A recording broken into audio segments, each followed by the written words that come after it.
Good evening class. आज के আমরা লক্ষ্মীকান্তের বইয়ের তৃতীয় চ্যাপ্টার অর্থাৎ তোমার হচ্ছে silence features of the constitution, ঠিক আছে, এই চ্যাপ্টারটা আলোচনা করব। অর্থাৎ সংবিধানের যে বৈশিষ্ট্যগুলি সেগুলো নিয়ে আলোচনা করব। তো এটা তৃতীয় চ্যাপ্টারের সব মিলিয়ে 3টা থেকে 4টে ভিডিও হবে। তো এর মধ্যে থেকে প্রথম ভিডিওটা আজকে করছি। আচ্ছা, এখানে তোমার হচ্ছে একদিকে যেমন তোমার হচ্ছে ভারতবর্ষের সংবিধানের সংক্রান্ত কতগুলো জিনিস আমরা জানবো, আর অন্যদিকে তোমার হচ্ছে লক্ষ্মীকান্তের বইয়ের কতগুলো বৈশিষ্ট্য তোমার যে ভারতের সংবিধান সংক্রান্ত রয়েছে, 15টা না 16টা রয়েছে, আমার ঠিক এখন মাথায় নেই। তো তার মধ্যে থেকে আমরা আজকে শুধুমাত্র 4টা বৈশিষ্ট্য সম্বন্ধে জানবো এবং সেগুলোর সম্বন্ধে বিস্তারিত আমরা আলোচনা করব, ঠিক আছে। বাদবাকিগুলো আমরা পরবর্তী ভিডিওতে জানবো। আচ্ছা, তো তোমরা যারা আমার ক্লাস গোড়া থেকেই করছো তোমরা নিশ্চয়ই জানো আমরা ধারাবাহিক সিরিজে আমরা লক্ষ্মীকান্তের বই করছি। অলরেডি আমরা 2টো চ্যাপ্টার কমপ্লিট করে ফেলেছি, 3য় চ্যাপ্টারে আমরা হাত দিয়েছি। এভাবে আস্তে আস্তে ভারতবর্ষের সংবিধান থেকে লক্ষ্মীকান্তের পুরো বইয়ের সিরিজটা আমরা করব। মাথায় রাখবে, খুব একটা আমি ব্যক্তিগত কারণে সময় দিতে পারছি না বলে ভিডিও করতে একটু লেট হচ্ছে, কিন্তু আমি যখনই সময় পাবো ভিডিও তৈরি করার স্পিড আমি অনেকটা বাড়িয়ে দেবো। আমার লক্ষ্যটাই হচ্ছে যে তোমাদেরকে শুধুমাত্র লক্ষ্মীকান্ত নয়, লক্ষ্মীকান্ত ছাড়াও সিভিল সার্ভিস সংক্রান্ত অন্যান্য যত বড় বড় বুকস রয়েছে বা যত গুরুত্বপূর্ণ বুকস রয়েছে সেগুলোকে তোমাদের কাছে সহজ সরল করা, সেগুলো তোমাদের কাছে আন্ডারস্ট্যান্ডিং নিয়ে আসা। যাই হোক, আর বিশেষ কিছু বলছি না। আমি যে কথাটা বলতে চাইছি যে ভারতবর্ষের সংবিধানে আমরা তৃতীয় চ্যাপ্টারের প্রথম ভিডিও নিয়ে আজকে আমরা আলোচনা শুরু করছি, ঠিক আছে। তো দেখো, এই চ্যাপ্টারটার নাম হচ্ছে ভারতবর্ষের সংবিধানের বৈশিষ্ট্য, ফিচার্স, ঠিক আছে। ফিচার্স কথাটার মানে হচ্ছে বৈশিষ্ট্য। আচ্ছা, এটা তোমরা বুঝতেই পারছো, এটা হচ্ছে তৃতীয় চ্যাপ্টার, ঠিক আছে। তো লক্ষ্য করো, সবার প্রথমে আমি যেটা আলোচনা করেছি সেটা হচ্ছে কি ভারতবর্ষের সংবিধান সংক্রান্ত কতগুলো ভূমিকা, ঠিক আছে। তো কি ভূমিকা সেই জিনিসটা এখানে আমরা আগে জানবো। সবার প্রথমে আগে বলি, ভারতবর্ষের সংবিধান তোমার হচ্ছে বিশ্বের মধ্যে সবথেকে বড় লিখিত সংবিধান, এটা মাথায় রাখবে। বিশ্বের মধ্যে সবথেকে বড় লিখিত সংবিধান, মানে এত বড় লিখিত সংবিধান হয়তো আর কোনো দেশে তেমন কিন্তু নেই, ঠিক আছে। ভারতবর্ষের সংবিধানের পথ চলা শুরু হয়েছে 1949 সাল থেকে, দেখো 1949 সাল, ঠিক আছে। আর এটা হচ্ছে 2022 সাল, ঠিক আছে। তার মানে হচ্ছে ভারতবর্ষের সংবিধান তোমার হচ্ছে 1949 সাল থেকে যেটা শুরু হয়েছিল আর এখন বর্তমান রূপ নিয়েছে তোমার হচ্ছে 2022 সালে। অর্থাৎ এর মধ্যে কিন্তু ভারতবর্ষের সংবিধান অনেক কিছু পরিবর্তন হয়েছে। ভারতবর্ষের সংবিধান যতটাই তোমার হচ্ছে মানে যে অবস্থায় ছিল না কেন, পরবর্তীতে যত দিন গেছে ভারতবর্ষের সংবিধান তত কঠিন থেকে কঠিনতর এবং জটিলতর হয়েছে, ঠিক আছে। এখনো পর্যন্ত ভারতবর্ষের সংবিধানকে 105 বার সংশোধন করা হয়েছে এখনো পর্যন্ত, ঠিক আছে। আচ্ছা, এর মধ্যে থেকে 42তম সংবিধান সংশোধনী, যেটা ভারতবর্ষের সংবিধানের মিনি কনস্টিটিউশন বলা হয়, অর্থাৎ তোমার হচ্ছে সংবিধানের একটা ক্ষুদ্র সংস্করণ বলা হয় 42তম সংবিধান সংশোধনীকে। এটা ইন্দিরা গান্ধীর সময় হয়েছিল এবং এটা হয়েছিল 1976 সালে। আবার তোমার হচ্ছে কি কেশবানন্দ ভারতীর কেস, যেটা 1973 সালে হয়েছিল, এটাও কিন্তু ভারতবর্ষের সংবিধানের একটা বিখ্যাত মাইলস্টোন, ঠিক আছে। এটা একটা জুডিশিয়াল রিভিউ, ঠিক আছে। জুডিশিয়াল রিভিউ বলতে আমাদের যে সুপ্রিম কোর্ট রয়েছে সেই সুপ্রিম কোর্টের জাজও কিন্তু মাথায় রাখবে ভারতবর্ষের সংবিধানের ক্ষেত্রে খুব গুরুত্বপূর্ণ। কেন গুরুত্বপূর্ণ? কারণ যে ভারতবর্ষের সংবিধানের রক্ষাকর্তা কিন্তু হচ্ছে সুপ্রিম কোর্ট। তো ভারতবর্ষ এমন একটা দেশ যে দেশের বর্তমানে তোমার হচ্ছে 105 বার সংবিধান সংশোধনী হয়ে গেছে এবং এই সংবিধান সংশোধনীর মাধ্যম দিয়ে তোমার হচ্ছে সংবিধান দিনে দিনে জটিল থেকে জটিলতর হয়েছে, ঠিক আছে। তোমার যে শুধু কেশবানন্দ ভারতীর কেস নয়, আরও এই ধরনের গুরুত্বপূর্ণ অনেক বড় বড় কেস রয়েছে, যে কেসগুলো অর্থাৎ যে জুডিশিয়াল রিভিউগুলো ভারতবর্ষের সংবিধানকে আরও বেশি তোমার হচ্ছে কি তীক্ষ্ণ থেকে তীক্ষ্ণতর করেছে, ঠিক আছে। তো এই হলো ভারতবর্ষের সংবিধানের কতগুলো ভূমিকা এখানে আমরা জানলাম। এবং বর্তমানে ভারতবর্ষের সংবিধান একটা কি দুষ্পরিবর্তনীয় একটা জটিল স্তরে রয়েছে, এবং যেখানে মানে তোমার হচ্ছে কি সংবিধান সংক্রান্ত যে বিষয়গুলো রয়েছে সেই বিষয়গুলো সাধারণ মানুষের কাছে আরও সুস্পষ্ট থেকে সুস্পষ্টতর করাটাই কিন্তু দরকার। আর ভারতীয় হিসাবে আমাদের কিন্তু এটা করাটা কিন্তু বিশেষভাবে প্রয়োজন হলো। তো চলো, এখানে আমরা সরাসরি আর বিশেষ কিছু না বলে আমরা ভারতবর্ষের সংবিধানের 4টে বৈশিষ্ট্য সম্বন্ধে এখানে জানবো। সবার প্রথমে আমরা ভারতবর্ষের সংবিধানের যে বৈশিষ্ট্যটার সম্বন্ধে জানবো সেটা হচ্ছে কি লেন্থেস্ট রিটিন কনস্টিটিউশন, মানে বিশ্বের মধ্যে সব থেকে মানে দীর্ঘ লিখিত, ঠিক আছে, সংবিধান যদি কোনো সংবিধান হয় তো তার নাম হচ্ছে ভারতের সংবিধান।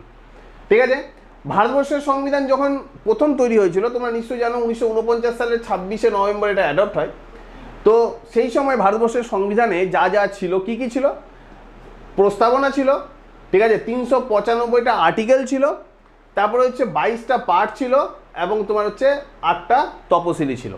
ঠিক আছে, কিন্তু তুমি যদি আজকের দিনে অর্থাৎ 2022 সালে, অবশ্য লক্ষ্মীকান্তের বইয়ে 2022 সাল নেই, আমি এটা নিজে থেকেই 2022 সাল লিখছি যেহেতু আমি 2022 সালে ভিডিওটা করছি। তুমি যদি দেখো 2022 সালে গিয়ে যদি দেখো তাহলে আজকের দিনে ভারতবর্ষের সংবিধানে কি কি রয়েছে। আজকের দিনে ভারতবর্ষের সংবিধানে একটা প্রস্তাবনা রয়েছে যেখানে 395টা আর্টিকেল প্রথমের দিকে ছিল, আজকের দিনে প্রায় 470টা আর্টিকেল রয়েছে। ঠিক আছে, যেখানে 22টা পার্ট ছিল সেখানে তোমার হচ্ছে কি 25টা পার্ট হয়েছে। ঠিক আছে, যেখানে 8টা শিডিউল ছিল সেই জায়গাতে 12টা শিডিউল হয়েছে। শুধু কি এখানে গিয়ে শেষ হয়ে গেছে ভারতবর্ষের সংবিধান? না স্যার, আজকের দিনে ভারতবর্ষের সংবিধানের 105টা সংবিধান সংশোধনী রয়েছে, আর অবশ্যই সুপ্রিম কোর্টের কতগুলো জুডিশিয়াল রিভিউ বা তোমার হচ্ছে কি জাজমেন্ট রয়েছে, যেগুলোর উপরে ভিত্তি করে ভারতবর্ষের সংবিধান জটিল থেকে জটিলতর হয়েছে। অর্থাৎ যেখানে ভারতবর্ষের সংবিধানের প্রস্তাবনা ছিল সেই প্রস্তাবনাটাও একবার পরিবর্তন হয়েছে, তোমরা নিশ্চয়ই জানো, পরবর্তীতে আমরা প্রস্তাবনা চ্যাপ্টারে পড়বো। যেখানে ভারতবর্ষের সংবিধানে 395টা আর্টিকেল ছিল সেই আর্টিকেলের পরিমাণ আজকে বেড়ে হয়েছে তোমার হচ্ছে কত, 470টা আর্টিকেল। যেখানে 22টা পার্ট ছিল সেই জায়গায় পার্টের সংখ্যা বেড়ে হয়েছে তোমার হচ্ছে কি 25টা পার্ট। যেখানে তোমার হচ্ছে 8টা শিডিউল ছিল, 8টা শিডিউলের জায়গায় ওটা বেড়ে হয়েছে তোমার হচ্ছে 12টা শিডিউল। ঠিক আছে, যেখানে প্রথমের দিকে কোনো সংবিধান সংশোধনী ছিলই না, না থাকাই স্বাভাবিক। সময়ের সাথে সাথে সব কিছু পরিবর্তন করার জন্য তোমার হচ্ছে সময়ের সাথে সাথে আইনকে আরও বেশি তোমার হচ্ছে কি ইনফরমেটিভ বা তোমার হচ্ছে কি তথ্যমূলক করার জন্য, সাধারণ মানুষের যাতে ঠিকঠাক করে চলে, আইনের সাথে একটা সামঞ্জস্যতা আছে, সেটার জন্য এখনও পর্যন্ত 105 বার সংবিধান সংশোধনী হয়ে গেছে। আর এগুলো তো রয়েছে, এছাড়া সুপ্রিম কোর্টের জুডিশিয়াল রিভিউ কিন্তু রয়েছে। এগুলো সবাই কি করেছে, ভারতবর্ষের সংবিধানকে একটা পরিপক্কতা তৈরি করেছে। পরবর্তীতে এখনও পর্যন্ত ভারতবর্ষের সংবিধান থেকে ডিলিট হয়ে গেছে, অর্থাৎ এখনও পর্যন্ত ভারতবর্ষের সংবিধান থেকে বাতিল হয়ে গেছে। অর্থাৎ সময়ের সাথে সাথে যে জিনিসগুলো ভারতবর্ষের সংবিধানে আজকের দিনে বর্তমানে নেই সেগুলো কি কি, যেমন ধরো প্রায় 20টা আর্টিকেল নেই, মানে 20টা আর্টিকেলকে বাদ করে দিচ্ছে। 20 নম্বর আর্টিকেল না, 20টা আর্টিকেলকে টোটাল এখনও পর্যন্ত প্রায় বাতিল করা হয়েছে। ঠিক আছে, একটা পার্ট বাতিল করা হয়েছে, 7 নম্বর পার্টটা, তোমরা নিশ্চয়ই জানো 7 নম্বর পার্টে তোমার হচ্ছে রাজ্য পুনর্গঠন যে ব্যাপারটা ছিল, ABCD 4টা ভাগে ভাগ ছিল, সেটাকে বাতিল করা হয়েছে। কেন করা হয়েছে তোমরা নিশ্চয়ই জানো, অন্ধ্রপ্রদেশের ভাষাভিত্তিক রাজ্য হওয়ার পর তোমার হচ্ছে একটা রাজ্য কমিশন তৈরি করা হয়েছিল ফজল আলীর নেতৃত্বে। সেই কমিশনের রেকমেন্ডেশন অনুযায়ী ভাষার উপরে ভিত্তি করে রাজ্য তৈরি করা হয়। যেহেতু ভাষার উপরে ভিত্তি করে রাজ্য তৈরি করা হয়েছিল, সেই কারণেই ABCD এই 4টা ভাগের যে রাজ্য ছিল সেগুলোকে কি করা হয়েছে স্যার, বাতিল করা হয়েছে। তাহলে কত নম্বর পার্ট বাতিল করা হয়েছে? 7 নম্বর পার্ট। আর আমি কিছুক্ষণ আগে একটা কথা বলেছি, তোমরা নিশ্চয়ই জানো যে তোমার যে 22টার জায়গায় 25টা তোমার পার্ট হয়েছে, অর্থাৎ বাস্তবে কিন্তু 22টার জায়গায় 25টা পার্ট কথাটার মানে 26টা হয়েছিল, একটা পার্ট বাতিল হয়েছে, 7 নম্বর পার্টটা আবার কিন্তু পুনরায় সেটা 25টা পার্টে এসে দাঁড়িয়েছে। এছাড়াও তোমার হচ্ছে এগুলো তো বাতিল হয়েছে, আচ্ছা কি কি যুক্ত হয়েছে তুমি যদি দেখো, এই যে 395 থেকে 470 অ্যাপ্রক্সিমেটলি বা প্রায় 95টা ধারা যুক্ত হয়েছে ভারতবর্ষের সংবিধানে। কত সাল থেকে কত সালের মধ্যে স্যার? 1949 সাল থেকে শুরু করে 2022 সালের মধ্যে। 4টা পার্ট যুক্ত হয়েছে। 4টা পার্ট, কত নম্বর পার্ট? পার্ট নম্বর 4-এর এ, 4-এর এ অর্থাৎ হচ্ছে মৌলিক কর্তব্য, 9-এর এ, 9-এর বি অর্থাৎ হচ্ছে তোমার হচ্ছে যতদূর সম্ভব হচ্ছে তোমার হচ্ছে একটা হচ্ছে ওই পঞ্চায়েতি ব্যবস্থার সাথে জড়িত রয়েছে, আর একটা কোঅপারেটিভ সোসাইটিস রয়েছে। একটা হচ্ছে 14-এর এ, যতদূর সম্ভব এটা হচ্ছে ট্রাইব্যুনাল সংক্রান্ত।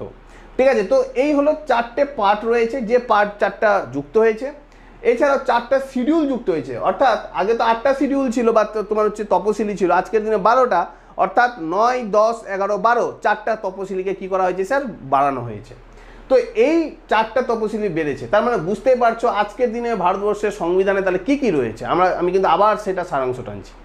আজকের দিনে ভারতবর্ষের সংবিধানে প্রায় 470টা তোমার হচ্ছে আর্টিকেল রয়েছে। আজকের দিনে প্রায় 25টা তোমার হচ্ছে কি পার্ট রয়েছে, একটা পার্ট বাদ দিয়ে, অর্থাৎ কত নম্বর পার্টটা, 7 নম্বর পার্টটা বাদ দিয়েছে এবং 4টা পার্ট যুক্ত হয়েছে। আজকের দিনে ভারতবর্ষের সংবিধানে যদি দেখো তোমার হচ্ছে 12টা তপশিলি রয়েছে, যেখানে 8টা তপশিলি ছিল 12টা তপশিলি হয়েছে। আজকের দিনে ভারতবর্ষের সংবিধানে 105টা সংবিধান সংশোধনী হয়েছে। আজকের দিনে ভারতবর্ষের সংবিধানে তোমার হচ্ছে তোমার হচ্ছে কি তোমার হচ্ছে জুডিশিয়াল রিভিউ রয়েছে, ঠিক আছে। এই ধরনের অসংখ্য জিনিস রয়েছে ভারতবর্ষীয় সংবিধানে, যেটা কি হচ্ছে সময়ের সাথে সাথে ভারতকে পরিবর্তন করতে হয়েছে বা প্রয়োজনীয়তার সাথে সাথে নতুন কিছু যুক্ত করতে হয়েছে।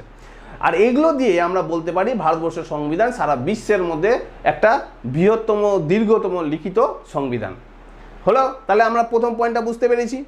নেক্সট দ্বিতীয় 2 নম্বর কি বলছে, ড্রন ফ্রম দ্য হচ্ছে ভেরিয়াস সোর্সেস। আমাদের গণপরিষদের যে সকল সদস্য ছিল তারা ভারতবর্ষের সংবিধানকে বিভিন্ন দেশ থেকে অনেক কিছু তোমার হচ্ছে নিয়ে আনা হয়েছে। বিভিন্ন দেশ থেকে বলতে মানে বাস্তবে আমাদের দেশে যে সংবিধানের লেখনীগুলো রয়েছে তার বেশিরভাগটাই বিভিন্ন দেশ থেকে তুলে ধরা। তার মানে হচ্ছে বিভিন্ন দেশ থেকে তুলে ধরতে গিয়ে এত বড় একটা লিখিত সংবিধান করেছে, যে কারণে ভারতবর্ষকে তোমার হচ্ছে দীর্ঘতম সংবিধান বলা হয়ে থাকে। তো কোন কোন দেশ থেকে নেওয়া হয়েছে? প্রচুর দেশ থেকে নেওয়া হয়েছে, কিন্তু তার মধ্য থেকে যে দেশের থেকে যা নেওয়া হয়েছে সব থেকে গুরুত্বপূর্ণগুলো এখানে আমি লিখেছি, ঠিক আছে। কোন কোন দেশ? যেমন হচ্ছে তোমার হচ্ছে ব্রিটেনের কাছ থেকে নিয়েছে, ইউএসএ বা আমেরিকা যুক্তরাষ্ট্রের কাছ থেকে নিয়েছে, আইরিশ মানে হচ্ছে আয়ারল্যান্ডের কাছ থেকে নিয়েছে, কানাডার কাছ থেকে নিয়েছে, অস্ট্রেলিয়ার কাছ থেকে নিয়েছে, জার্মানির কাছ থেকে, সংযুক্ত তোমার হচ্ছে রাশিয়া যেটা ছিল বা সোভিয়েত রাশিয়া, বর্তমানে হচ্ছে রাশিয়া নাম, ঠিক আছে, তার কাছ থেকেও নিয়েছে, ফ্রান্সের কাছ থেকে নিয়েছে, সাউথ আফ্রিকা বা দক্ষিণ আফ্রিকার কাছ থেকেও নিয়েছে, আর জাপানের কাছ থেকেও নিয়েছে। তো এই গুরুত্বপূর্ণ দেশগুলো ছাড়াও ভারতবর্ষের সংবিধান তোমার হচ্ছে আরেকটা জায়গা থেকে নেওয়া হয়েছে, ভারতবর্ষের সংবিধানকে অনুকরণ করা হয়েছে, যেটা সব থেকে বেশি পরিমাণে, সেটা হচ্ছে ভারতবর্ষের ব্রিটিশ সরকারের সময়কার 1935 সালের ভারত শাসন আইন। তাহলে এই সকল দেশ থেকে তো আমরা বেশ কিছু জিনিসকে আমরা তুলে ধরেছি। অন্যদিকে আবার 1935 সালের ভারত শাসন আইনের পরিকাঠামোটাও আমরা কিন্তু ভারতবর্ষের সংবিধানে দেখতে পাই। আর এই বিভিন্ন দেশ বা 1935 সালের ভারত শাসন আইনের মাধ্যম দিয়ে যে একটা মানে তোমার হচ্ছে সাংবিধানিক যে একটা পরিকাঠামো তৈরি করা হয়েছে, সেটা কিন্তু অনেক বেশি বিস্তর, অনেক বেশি তোমার হচ্ছে আলোচনা সাপেক্ষ, ঠিক আছে। তো ভারতবর্ষের সংবিধানে কোথা থেকে কি নেওয়া হয়েছে এইখানে লিস্ট রয়েছে। এই লিস্টটা এবার আমি একটু অল্প অল্প করে আলোচনা করছি। বারে বারে ভিডিওটা দেখবে, তাহলে দেখবে যে এখান থেকে মুখস্থ হয়ে যাবে। কেন স্যার? কারণ হচ্ছে আমি যেহেতু বাংলাতে বলছি, ঠিক আছে। চলো আমি বলছি এবার কি। যেমন হচ্ছে 1935 সালের ভারত শাসন আইন। 1935 সালের ভারত শাসন আইন থেকে কি নেওয়া হয়েছে? যেমন আমাদের ফেডারেল স্ট্রাকচার বলতে আমাদের যে যুক্তরাষ্ট্রীয় ব্যবস্থা, সেই যুক্তরাষ্ট্রীয় ব্যবস্থাটাকে 1935 সালে ভারত শাসন আইন থেকে নেওয়া হয়েছে। তো যুক্তরাষ্ট্রীয় ব্যবস্থা বলতে আমাদের যে কেন্দ্রীয় যে ব্যবস্থাপনা রয়েছে তার সাথে রাজ্যগুলো কিভাবে চলবে, ঠিক আছে, সেটা অনেকটাই যে তোমার যে ব্রিটিশ যুগে ভাইসরয়ের কাউন্সিলের সাথে যে প্রাদেশিক সরকার চলতো সেই ধরনের অনেকটা, ঠিক আছে। তো সেই কারণে ফেডারেল সিস্টেমটা আমরা কার কাছ থেকে নিয়েছি? 1935 সালে ভারত শাসন আইন থেকে নিয়েছি। তারপর হচ্ছে অফিস অফ দ্য গভর্নর, অর্থাৎ প্রতিটা প্রদেশে যেমন একটা করে আগে কি থাকতো তোমার হচ্ছে গভর্নর থাকতো, ঠিক আছে, ঠিক একইভাবে আজকের দিনে প্রতিটা রাজ্যে একটা করে কিন্তু গভর্নর আছে। এই গভর্নর থাকবে কি থাকবে না এটা নিয়ে একটা বিশাল কন্ট্রোভার্সি রয়েছে, কিন্তু মাথায় রাখবে এটা 1935 সালের তোমার হচ্ছে ভারত শাসন আইন থেকেই কিন্তু ভারতের সংবিধানে তুলে ধরা হয়েছিল। এবং বলা হয় এই গভর্নরগুলো হচ্ছে কেন্দ্রের হচ্ছে একটা কি চোখ, কারা বলে? রাজ্যগুলো বলে, ঠিক আছে। আচ্ছা, এটাও 1935 সালের ভারত শাসন আইন থেকেই নেওয়া হয়েছে।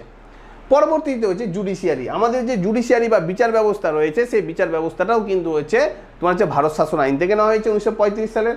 পিএসসি বা পাবলিক সার্ভিস কমিশনের চিন্তাধারাটাও তোমার নেওয়া হয়েছে তোমার হচ্ছে 1935 সালে ভারত শাসন আইন থেকে। এছাড়াও ইমার্জেন্সি প্রভিশনস বলতে জরুরি অবস্থা, সেই জরুরি অবস্থার যে মানে ব্যবস্থাপনা সেটা কি ধরনের হবে, তো সেটাও তোমার হচ্ছে 1935 সালে ভারত শাসন আইন থেকে নেওয়া হয়েছে। এটা কিন্তু আমি বলছি না স্যার, এটা সম্পূর্ণ কিন্তু লক্ষ্মীকান্তের বই থেকে তুলে ধরা রয়েছে।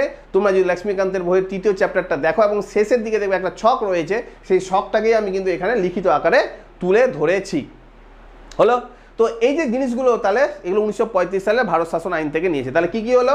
Federal system, office of the governor, judiciary, PSC, আর একটা হচ্ছে কি স্যার ইমার্জেন্সি প্রভিশনস। ঠিক আছে, ক্লিয়ার? নেক্সট পরবর্তীতে ব্রিটেন 1935 সালের যেটা আইন সেটা ভারতের আইন ব্রিটেন পার্লামেন্টে হয়েছিল, কিন্তু ব্রিটেনের কাছ থেকে যে যে নিয়েছে বা ব্রিটিশদের কাছ থেকে কী কী নিয়েছে এবার আমরা সেটা দেখে নেব। সবার প্রথমে যেটা নিয়েছি স্যার হচ্ছে পার্লামেন্টারি গভর্নমেন্ট। আমাদের যে পার্লামেন্ট থাকবে, উচ্চকক্ষ থাকবে, নিম্নকক্ষ থাকবে, এই যে সিস্টেমটা, এই সিস্টেমটা আমরা ব্রিটেনের পার্লামেন্টকে অনুসরণ করে নিয়েছি, হলো। তারপরে হচ্ছে রুলস অফ ল, মানে হচ্ছে আইনের যে নীতি, ঠিক আছে, বা আইনের যে শাসনের নীতি, ঠিক আছে, সেটা কি ধরনের হওয়া উচিত বা কী ধরনের ইমপ্লিমেন্ট করা উচিত সেটা নেওয়া হয়েছে কার কাছ থেকে? ব্রিটেনের কাছ থেকে। ঠিক আছে, অর্থাৎ আমাদের যে আমলাতন্ত্র, আমলারা কিভাবে সিস্টেমটাকে ইমপ্লিমেন্ট করবে সেটাও নেওয়া হয়েছে কার কাছ থেকে? স্যার ব্রিটেনের কাছ থেকে, হলো। আচ্ছা, 3 নম্বর হচ্ছে কি লেজিসলেটিভ প্রসিডিওর। লেজিসলেটিভ প্রসিডিওর বলতে স্যার লেজিসলেটিভ মানে হচ্ছে আইন বিভাগ।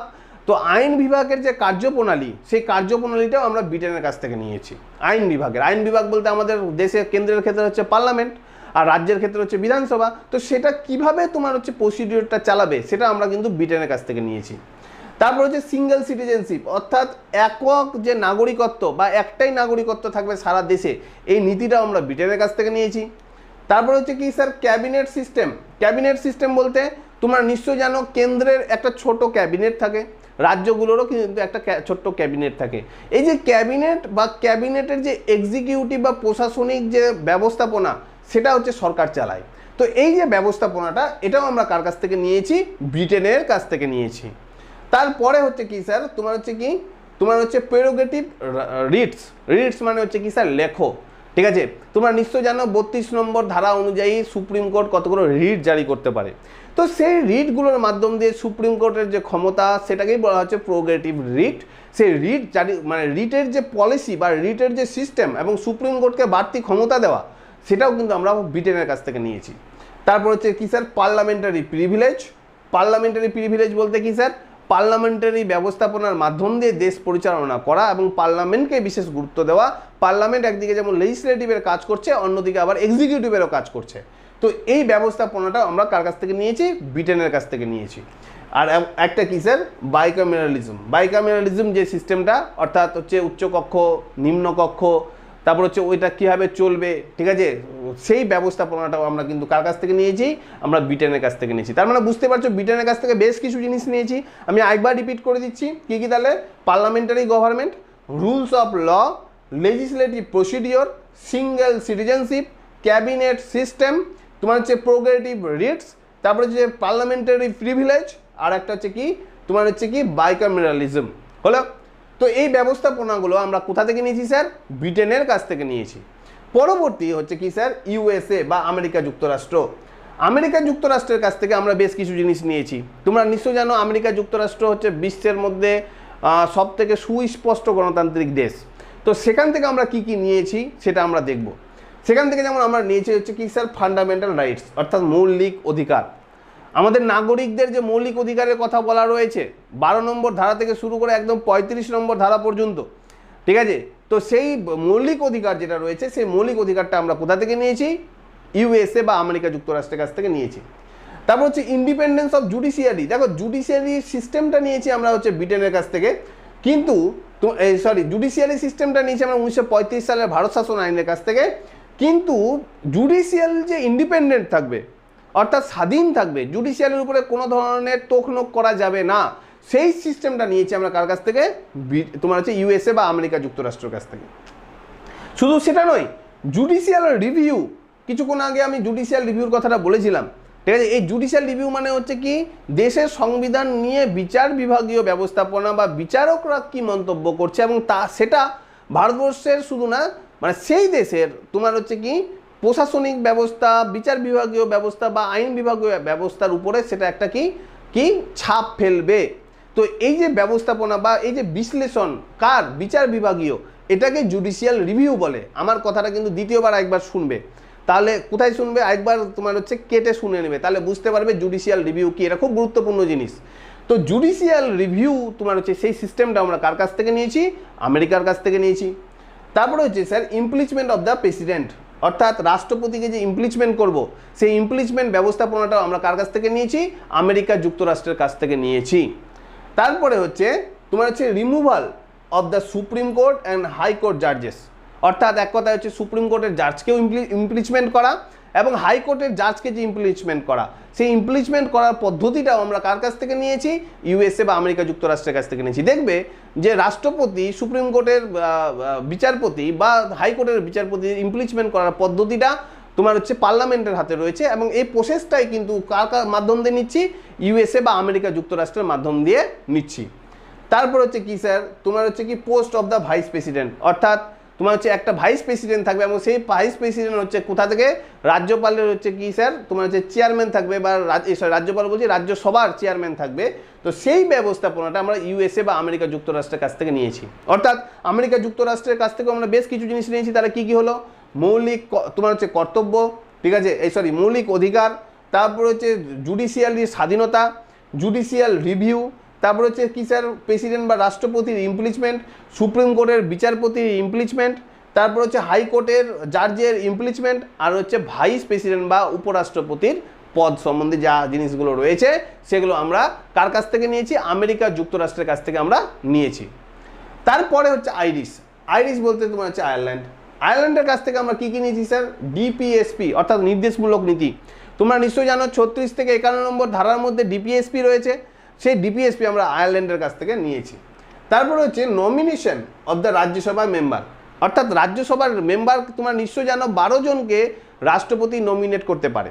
তো সেটা নমিনেশন কিভাবে করবে, কোন শ্রেণীর মানুষকে নমিনেট করবে, তো সেই জিনিসটা আমরা কোথা থেকে পেয়েছি?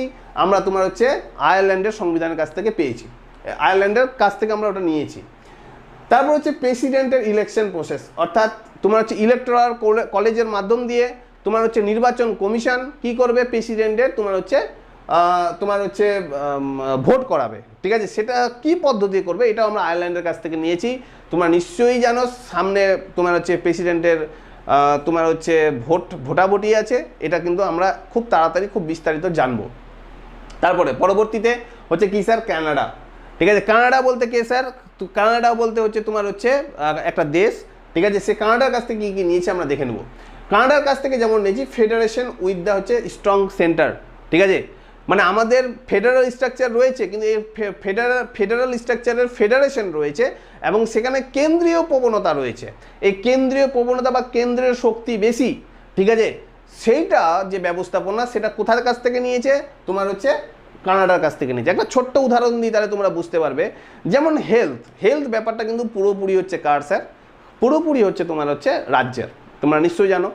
এবার তোমরা নিশ্চয়ই জানো যে এটাও যে গত 2 বছর আগে থেকে করোনা যেভাবে মানে সারা দেশ জুড়ে মহামারীর আকার ধারণ করেছিল, দেখো অনেকটাই কিন্তু এটা রাজ্যের ব্যাপারের জায়গায় কেন্দ্রের ব্যাপার বা কেন্দ্রীয় প্রবণতা কিন্তু দেখা গেছিলো। অর্থাৎ কেন্দ্রই কিন্তু তোমার হচ্ছে আমাদের হেলথ সেক্টরকে কিন্তু তোমার হচ্ছে সেই সময় কন্ট্রোল করতে শুরু করলো। দেখা গেল করোনা যখন কমছে তখন আস্তে আস্তে আবার তোমার হচ্ছে কেন্দ্র কী করলো? তার মানে তোমার হচ্ছে হেলথ সংক্রান্ত বা স্বাস্থ্য সংক্রান্ত যে দায়িত্ব সেটা আবার রাজ্যের হাতে দিয়ে দিল। তাহলে কেন্দ্রীয় প্রবণতা, অর্থাৎ দেশে কোনো সময় ইমার্জেন্সি চলে আসলে কিন্তু কেন্দ্রীয় প্রবণতা দেখা যাবে, ঠিক আছে। এটা আমরা কার কাছ থেকে নিয়েছি? কানাডার কাছ থেকে নিয়েছি। এটা খুব গুরুত্বপূর্ণ, এটা ভারতবর্ষের সংবিধানের 1 নম্বর ধারাতেই কিন্তু রয়েছে, হলো। তারপরে হচ্ছে কি sir? Residuary power of the centre, অর্থাৎ কেন্দ্রের যে ক্ষমতা সেই ক্ষমতাটাকে একদম গুরুত্বপূর্ণ করা বা গুরুত্ব দেওয়া এবং কেন্দ্রের ক্ষমতার মাধ্যম দিয়েই যে একটা ব্যবস্থাপনা চলবে, ঠিক আছে, সেটাও আমরা কার কাছ থেকে নিয়েছি? কানাডার কাছ থেকে নিয়েছি। তারপর হচ্ছে কি স্যার? তোমার হচ্ছে advisory jurisdiction of the Supreme court, ঠিক আছে। সুপ্রিম কোর্ট ইচ্ছা করলে বা তোমার হচ্ছে অ্যাডভাইজারি জুরিডিকশন করতে পারে যদি রাষ্ট্রপতি চায়। অনেক সময় সুপ্রিম কোর্টের কাছে রাষ্ট্রপতি জানতে চাইতে পারে। তো এই যে রাষ্ট্রপতি জানতে চাইছে এবং সুপ্রিম কোর্ট এটাকে বলছে, একটা অ্যাডভাইজারি করছে, ঠিক আছে, এই যে ব্যবস্থাপনাটা এটা আমরা কানাডার কাছ থেকে নিয়েছি। তাহলে কানাডার কাছ থেকে আমরা 3টে জিনিস নিয়েছি। 3টে কী কী? তাহলে federation with the strong government, এই সেন্টার, তারপর হচ্ছে কি sir? Residually power of the centre, তারপর হচ্ছে কি sir? Advisory jurisdictions of the Supreme Court. এই 3টা জিনিস আমরা কার কাছ থেকে নিয়েছি? কানাডার কাছ থেকে নিয়েছি। তারপর হচ্ছে অস্ট্রেলিয়া, তোমরা নিশ্চয়ই জানো ওসানিয়া মহাদেশের একটা গুরুত্বপূর্ণ দেশের নাম হচ্ছে অস্ট্রেলিয়া। এই অস্ট্রেলিয়ার কাছ থেকে আমরা কী কী নিয়েছি? যেমন ধরো কনকারেন্ট লিস্ট। কনকারেন্ট লিস্ট বলতে তোমরা নিশ্চয়ই জানো 3টে লিস্ট হয়। একটা হচ্ছে আমাদের দেশের কেন্দ্রের লিস্ট রয়েছে, একটা রাজ্যের লিস্ট রয়েছে, আর একটা তোমার হচ্ছে কনকারেন্ট লিস্ট রয়েছে বা যৌথ লিস্ট। এই যৌথ লিস্ট ব্যবস্থাপনাটা কীভাবে চলবে এটা আমরা অস্ট্রেলিয়ার কাছ থেকে নিয়েছি। তারপর হচ্ছে ফ্রিডম অফ দ্য ট্রেড, অর্থাৎ আমাদের যে ব্যবসা বাণিজ্য রয়েছে সেই ব্যবসা বাণিজ্যের স্বাধীনতা, ব্যবসা বাণিজ্য করতে গিয়ে কোনো ধরনের তোচনোচ করা যাবে না, সেই যে প্রসেসটা আর সাংবিধানিকভাবে তার স্বাধীনতা দেওয়া, ঠিক আছে, এটাও আমরা কার কাছ থেকে নিয়েছি? অস্ট্রেলিয়ার কাছ থেকে নিয়েছি। তারপর হচ্ছে কি স্যার? কমার্স অ্যান্ড তোমার হচ্ছে ইন্টারকোর্সেস, কমার্স সংক্রান্ত, বাণিজ্য সংক্রান্ত, ঠিক আছে, বিষয়টা আমরা কিন্তু এই তোমার হচ্ছে অস্ট্রেলিয়াকে আমরা ফলো করেছি এবং অস্ট্রেলিয়ার বাণিজ্য পলিসিটাই আমাদের দেশের সংবিধানে আমরা ইমপ্লিমেন্ট করেছি। তারপর হচ্ছে কি sir? Joint sitting of the two houses, অর্থাৎ অনেক সময় হতে পারে যে আমাদের পার্লামেন্টের দুটো কক্ষ যে রয়েছে, অর্থাৎ লোকসভা এবং রাজ্যসভা, এই দুটো কক্ষের মধ্যে হয়তো কোনো বিষয় নিয়ে তোমার মত পার্থক্য দেখা যাচ্ছে, সেই ক্ষেত্রে রাষ্ট্রপতি তোমার হচ্ছে কি জয়েন্ট সেশন মানে ডাকতে পারে এবং সেই ডাকাতে তোমার হচ্ছে অধ্যক্ষের কাজ করবে হচ্ছে কে? তোমার হচ্ছে লোকসভার স্পিকার। তো এই যে প্রসেসটা আমরা কার কাছ থেকে নিয়েছি? অস্ট্রেলিয়ার কাছ থেকে নিয়েছি। হলো, তো অস্ট্রেলিয়ার কাছ থেকে তাহলে কি পেলাম? কনকারেন্ট লিস্ট, তোমার হচ্ছে কি ফ্রিডম অফ দ্য ট্রেড, তারপর হচ্ছে কি কমার্স অ্যান্ড ইন্টারকোর্সেস, তারপর হচ্ছে কি joint sitting of two houses. হলো, ক্লিয়ার? বুঝতে পেরেছো সবাই নিশ্চয়ই? তারপর হচ্ছে নেক্সট হচ্ছে কি স্যার? জার্মানি হচ্ছে ইউরোপের একটা দেশ, তোমরা নিশ্চয়ই জানো। সেই এমনকি জার্মানি তোমার দুটো বিশ্বযুদ্ধের কারণ ছিল, এটাও তোমরা জানো। তো সেই জার্মানির কাছ থেকে আমরা কি নিয়েছি দেখো, তোমার হচ্ছে suspensions of the fundamental rights during the emergency, অর্থাৎ দেশে কোনো সময় যদি জরুরি অবস্থা ঘোষণা হয়, সেটা 352 অনুযায়ী হোক, 356 অনুযায়ী হোক বা 360 অনুযায়ী হোক, তো সেক্ষেত্রে বিশেষ করে 352 এবং 356 ক্ষেত্রে তো মানে ফান্ডামেন্টাল রাইটস বা মৌলিক অধিকার সংক্রান্ত বেশ কিছু তোমার হচ্ছে সাসপেনশন থাকে, মানে ওই জিনিসগুলো নাগরিক ওই অধিকারটা পাবে না। এই যে তোমার হচ্ছে ব্যবস্থাপনাটা, এটা আমরা কার কাছ থেকে নিয়েছি? জার্মানির কাছ থেকে নিয়েছি। বলো, তারপরে ইউএসএসআর বা সোভিয়েত রাশিয়া বা তোমার হচ্ছে রাশিয়া, এর কাছ থেকে আমরা কি নিয়েছি? যেমন একটা হচ্ছে ফান্ডামেন্টাল ডিউটিস, তোমরা জানো ইন্দিরা গান্ধী তোমার হচ্ছে ফান্ডামেন্টাল ডিউটিস নিয়ে এসেছিল সোয়ান সিং কমিটির নেতৃত্বে। তো সেই ফান্ডামেন্টাল ডিউটিস অর্থাৎ মৌলিক কর্তব্য যেগুলো রয়েছে, সেই কর্তব্যটা বাস্তবে একটা হচ্ছে সমাজতান্ত্রিক চিন্তাধারা, সেটা কিন্তু আমরা ইউএসএসআর এর কাছ থেকে আমরা নিয়েছি। তারপরে তোমার হচ্ছে কি তোমার হচ্ছে আইডিয়াল অফ দ্য জাস্টিস, অর্থাৎ জাস্টিস বলতে তোমার হচ্ছে আমাদের যে বিচার বিভাগ রয়েছে, সেই বিচার বিভাগের আদর্শতা, কোন ধরনের আদর্শতা? সমাজতান্ত্রিক আদর্শতা। দেখো, সেই সমাজতান্ত্রিক আদর্শতার কথা বলার জন্য এখানে 3টে কনসেপ্ট লেখা রয়েছে: সোশ্যাল, সামাজিক, ইকোনমিক এবং পলিটিক্যাল, অর্থাৎ সামাজিক, অর্থনৈতিক এবং রাজনৈতিক দিক থেকে একটা কি বিচারধারা, সেই বিচারধারাটাও আমরা কার কাছ থেকে নিয়েছি? ইউএসএসআর বা তৎকালীন রাশিয়ার কাছ থেকে নিয়েছি। ঠিক আছে, আচ্ছা, এই 3টা জিনিস অর্থাৎ তোমার হচ্ছে আইডিয়াল অফ দ্য জাস্টিস, যেটা সোশ্যাল, ইকোনমিক এবং পলিটিক্যাল সংক্রান্ত, সেটা কোথায় রয়েছে এমনি স্পষ্টভাবে কোনো জায়গায় লেখা নেই, কিন্তু মাথায় রাখবে ভারতবর্ষের সংবিধানের প্রস্তাবনা বা প্যারাম্বেলে লেখা রয়েছে।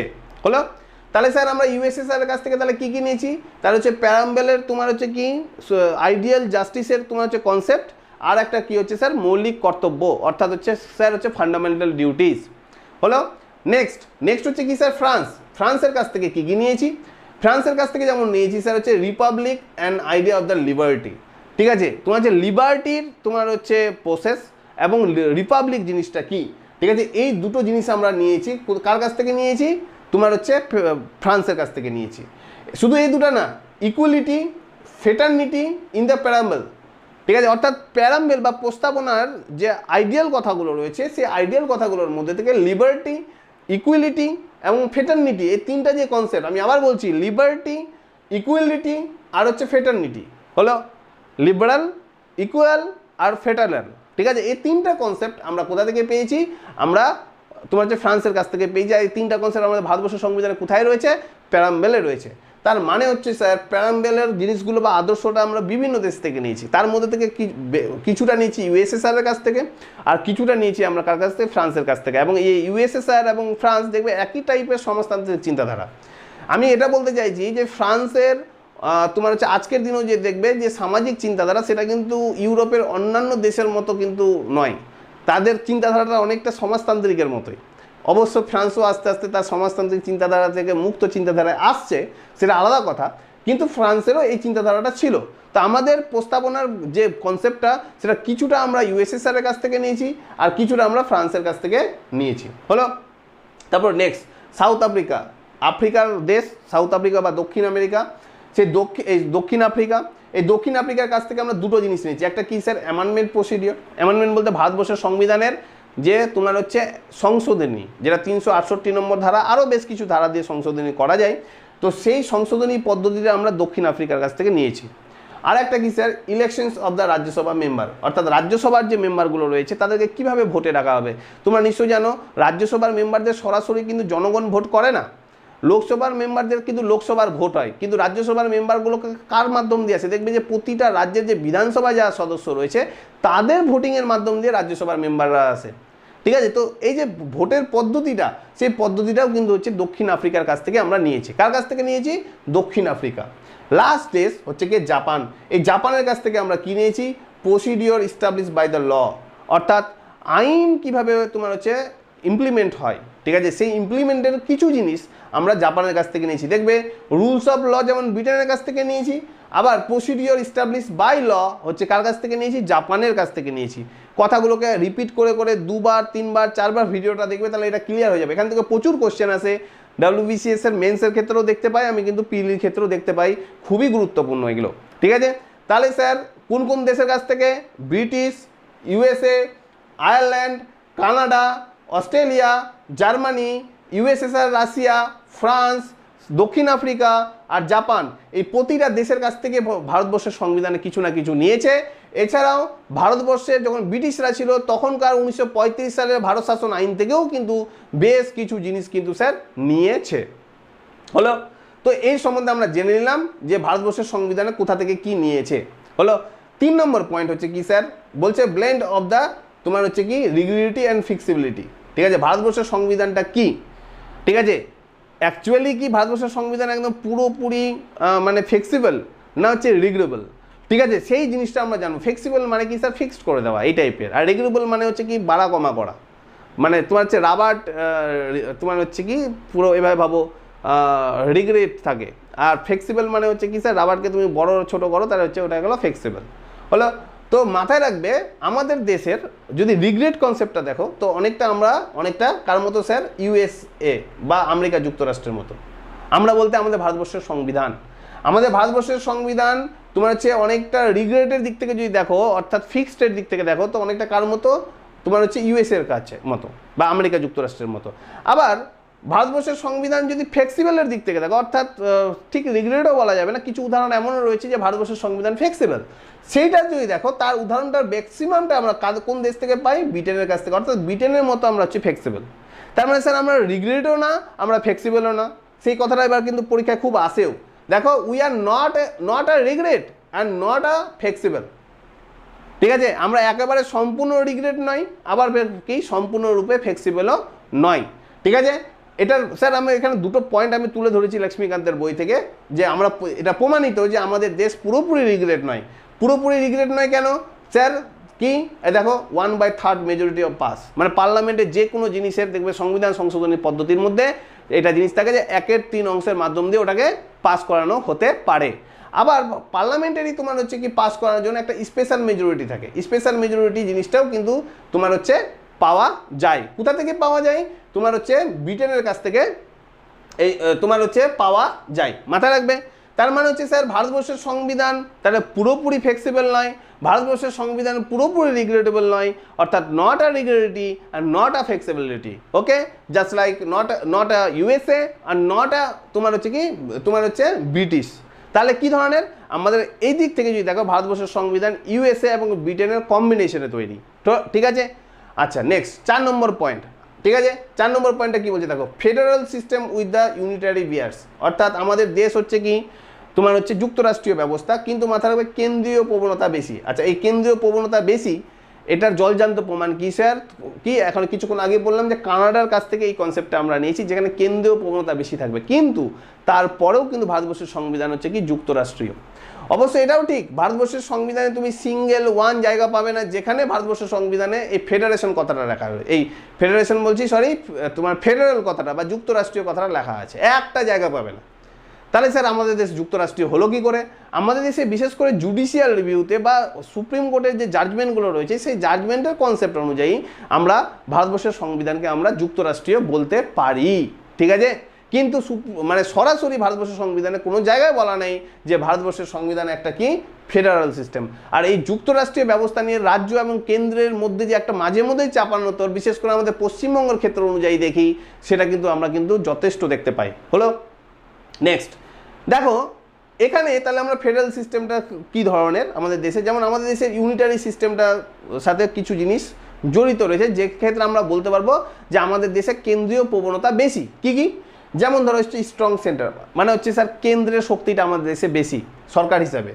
সিঙ্গেল কনস্টিটিউশন, আমাদের দেশে দেখবে একটাই কনস্টিটিউশন রয়েছে, যেমন আমেরিকাতে একটা তো কেন্দ্রীয়ভাবে কনস্টিটিউশন বা সংবিধান রয়েছে, আবার 50টাও কিন্তু তোমার হচ্ছে যে রাজ্য রয়েছে, রাজ্য তো না, ওরা রাষ্ট্র, ঠিক আছে, তাদের আলাদা আলাদা সংবিধান রয়েছে। অবশ্য 50টার জায়গায় 51টা রাষ্ট্র বলে ঘোষণা হয়েছে তোমার হচ্ছে ওয়াশিংটন ডিসি, আজকের দিনে 51টা কিন্তু তোমার হচ্ছে ওদের রাষ্ট্র। তো সবারই কিন্তু আলাদা আলাদা সংবিধান রয়েছে, কিন্তু ভারতবর্ষে কিন্তু সংবিধান আলাদা আলাদা নেই, একটাই সংবিধান রয়েছে। তারপর হচ্ছে সিঙ্গেল সিটিজেনশিপ, আমেরিকাতে যদি যাও ওদের দেশে কিন্তু কেন্দ্রের একটা সিটিজেনশিপ রয়েছে আর রাজ্যগুলোর আলাদা আলাদা বা রাষ্ট্রগুলোর আলাদা আলাদা সিটিজেনশিপ বা নাগরিকত্ব রয়েছে, কিন্তু আমাদের দেশে নাগরিকত্ব একটাই। আমি পশ্চিমবঙ্গেরও বাসি, আবার আমি যদি তোমার হচ্ছে মহারাষ্ট্রতে বা মুম্বাই গিয়ে বাড়ি করতে চাই, আমি ওখানেও করতে পারবো। তার মানে কি স্যার, আমাদের সিটিজেনশিপ কি বা নাগরিকত্ব কি স্যার, একটাই। তারপর হচ্ছে অ্যাপয়েন্টমেন্ট অফ দ্য গভর্নর, অর্থাৎ প্রতিটা রাজ্যে একটা করে কে থাকবে স্যার, তোমার যে কেন্দ্রের চোখ থাকবে, অর্থাৎ গভর্নর থাকবে বা রাজ্যপাল। এই যে চারটে কনসেপ্ট পেলাম, কি কি তাহলে? কেন্দ্রীয় শক্তি বেশি, সিঙ্গেল কনস্টিটিউশন বা একক সংবিধান, একক তোমার হচ্ছে নাগরিকত্ব, আর হচ্ছে রাজ্যপালের তোমার হচ্ছে নিয়োগ। এই চারটা দিয়ে বুঝতে পারি যে ভারতবর্ষের সংবিধান হচ্ছে কী ধরনের, ইউনিটারি। হলো আবার ফেডারেল কোন সময়? ফেডারেল নিয়ে আমি আবার বলছি, কোনো জায়গায় তেমন স্পষ্ট লেখা নেই, কিন্তু দেখো এখানে লেখাই আছে জুডিশিয়াল রিভিউ এর মাধ্যম দিয়ে বুঝতে পারি যে ভারতবর্ষের সংবিধান হচ্ছে কি ফেডারেল বা যুক্তরাষ্ট্রীয় ব্যবস্থা। তাহলে এবার প্রশ্নটা হলো যে ভারতবর্ষের সংবিধান কী ধরনের, যুক্তরাষ্ট্রীয় না হচ্ছে তোমার হচ্ছে কেন্দ্রীয় প্রবণতা বেশি? এটা নিয়ে এবার বিভিন্ন তথ্য বিভিন্ন জন দিয়েছে। যেমন ধরো কেসি ওয়ারার হচ্ছে একজন বিখ্যাত তোমার হচ্ছে সাংবিধানিক বিশেষজ্ঞ। সে কি বলেছে, ভারতবর্ষের সংবিধানকে কোয়াসি ফেডারেল বলা হচ্ছে। কোয়াসি ফেডারেল বলতে কি, মানে আংশিক ফেডারেল, ঠিক আছে, সম্পূর্ণ ফেডারেল বলা যেতে পারে না, যে কেননা যেহেতু কেন্দ্রের প্রবণতা আমাদের দেশে বেশি। তারপরে হচ্ছে স্যার মরিস জোন্স একজন বিখ্যাত ব্যক্তি সাংবিধানিক। সে বলছে ভারতবর্ষের সংবিধান হচ্ছে কি বার্গেনিং ফেডারালাইজেশন, মানে হচ্ছে ফেডারেল ব্যাপারটা এক ধরনের বার্গেনিং করার মতো আর কি, ঠিক আছে। আমরা যেমন মাছের বাজার টাজার করতে যাই, যখন দেখবে যে মাছের বার্গেনিং করি, ঠিক একইভাবে ফেডারেল ব্যাপারটাও আমরা কিন্তু দেখবে বার্গেনিং করি, মানে কেন্দ্রের কাছে বলছে হ্যাঁ আমার শক্তি বেশি, আমাদেরকে রাজ্যকে এই করা হচ্ছে, রাজ্যকে ওই করা হচ্ছে, মানে এক ধরনের রাজ্যকে হাইলাইট করা হচ্ছে, কিন্তু দেখবে যে সব প্রতি ক্ষেত্রে কেন্দ্র চুপ থাকে, ঠিক আছে। তো এই বার্গেনিং সিস্টেম এটা কে বলেছিল স্যার? Morris Jones. হলো নেক্সট হচ্ছে কি স্যার, তোমার হচ্ছে কি গ্র্যান্ডভাইল তোমার হচ্ছে অস্টিনও একজন বিখ্যাত তোমার হচ্ছে সংবিধান বিশেষজ্ঞ। সে বলছে ভারতবর্ষের সংবিধান হচ্ছে কোঅপারেটিভ ফেডারেলিজম, মানে হচ্ছে সমবায় সমিতি টাইপের তোমার হচ্ছে কি এক ধরনের ফেডারেশন, ঠিক আছে, ভারতবর্ষের সংবিধান। তারপর হচ্ছে কি স্যার আইভর জেনিংস কি বলেছে sir? Federation with the central tendency, অর্থাৎ আমাদের দেশের ফেডারেশন রয়েছে কিন্তু সেন্ট্রাল টেন্ডেন্সি বা কেন্দ্রীয় প্রবণতা আমাদের দেশে বেশি রয়েছে। তো এই চারজন ব্যক্তি ভারতবর্ষের সংবিধান নিয়ে যেটা চারটা বলেছে, চারটায় মাথা রাখবে হচ্ছে ফেডারেল সিস্টেমের বৈশিষ্ট্য। পরীক্ষায় কিন্তু মেন্সের কোশ্চেনে এগুলো আসতে পারে। কি কি? কোয়াসি ফেডারেল, বার্গেনিং ফেডারেশন, তারপরে হচ্ছে কি স্যার কোঅপারেটিভ তোমার হচ্ছে ফেডারেলিজম, আর হচ্ছে ফেডারেশন উইথ দ্য হচ্ছে সেন্ট্রাল টেন্ডেন্সি। হলো তাহলে এখানে আমরা তাহলে ভারতবর্ষের সংবিধানে কটা বৈশিষ্ট্য সম্বন্ধে পড়লাম? চারটা বৈশিষ্ট্য সম্বন্ধে পড়লাম স্যার, ঠিক আছে। কেন চারটা, মাত্র চারটা কেন? তার পিছনে কারণ হচ্ছে স্যার অনেকটাই আমি বিস্তারিত লিখেছি, যেভাবে বই রয়েছে আমি সেভাবে আলোচনা করছি, যাতে করে ভবিষ্যতের মানে সিভিল সার্ভিসের সাথে যারা জড়িত, যারা বর্তমানে সিভিল সার্ভিসের সাথে জড়িত, তাদের ক্ষেত্রে একদম সংবিধান যাতে স্পষ্ট হয়ে যায়, ঠিক আছে। আশা করি তোমাদের ভিডিওটা ভালো লেগেছে। এখানে চারটা পয়েন্ট বললাম, পরবর্তী ভিডিও নিয়ে আবার আসবো, তখন আরও হয়তো বেশ কিছু বলবো যতটা আমার বোর্ডে আসবে, ঠিক আছে। আচ্ছা, তোমাদেরকে এটাও বলে দিই যে যদি ভিডিওটা তোমাদের ভালো লাগে তো আমাকে অ্যাপ্রিসিয়েট করো, অবশ্যই অ্যাপ্রিসিয়েট করো, লাইক করো, শেয়ার করো, বন্ধুদের সাথে শেয়ার করো, আর অবশ্যই সাবস্ক্রাইব করো, কারণ সাবস্ক্রাইব করলে কিন্তু আমি ইন্সপায়ার হয়ে আমার কিন্তু ভিডিও করার মানসিকতা কিন্তু আরও বাড়ে। কেন স্যার? কারণ হচ্ছে অনেক কষ্ট করে এই ভিডিওগুলো করছি, কাদের জন্য? শুধুমাত্র তোমাদের জন্য, যাতে তোমাদের একটা কিন্তু ভালো কাজে লাগে, ঠিক আছে। তোমরা, আমি আবার বলছি, কেন আমি প্রথম সংবিধান দিয়ে শুরু করলাম, আমি অন্য হিস্ট্রি দিয়ে শুরু করতে পারতাম, ইকোনমিক্স দিয়ে শুরু করতে পারতাম। আমি যখন হিস্ট্রি বা ইকোনমিক্স পড়াবো তখন বুঝতে পারবে, সেগুলো নিয়েও আমি যথেষ্ট তোমাদেরকে বোঝানোর চেষ্টা করব। যাদের ইকোনমিক্স দুর্বলতা রয়েছে রেডি থাকবে ইকোনমিক্সের জন্য, ঠিক আছে? তো মাথায় রাখবে কেন সংবিধান, কারণটাই হচ্ছে স্যার আমাদের একজন ভারতীয় হিসাবে সবার প্রথমেই কিন্তু সংবিধান জানা উচিত, আমাদের দেশের আইন সম্বন্ধে জানা উচিত। সেই কারণে আমি সবসময় একটা জিনিস বলি যে ক্লাস 5 থেকেই কিন্তু আমাদের বাচ্চাদেরকে সংবিধান সম্বন্ধে জানানো উচিত, ঠিক আছে? তো যাই হোক, সেই কারণেই সবাইকে জানার জন্য আমি সংবিধান সম্বন্ধে আমি বলছি, সংবিধান শুরু করেছি যাতে ভারতীয় সংবিধান আরও বেশি সুস্পষ্ট সবার কাছে পৌঁছায়। হলো, আশা করি ভিডিওটা ভালো লেগেছে। যদি ভালো লেগে থাকে অবশ্যই আমার পাশে থেকো, ঠিক আছে? পরবর্তী ভিডিওর জন্য অপেক্ষা করো। আজকের ভিডিওটা এখানেই শেষ করলাম, পরবর্তী ভিডিওর জন্য অবশ্যই অপেক্ষা করবে, এটা আমি বিশ্বাস করি। ঠিক আছে, ধন্যবাদ। আজকের দিনটা তোমাদের শুভ হোক। বাই।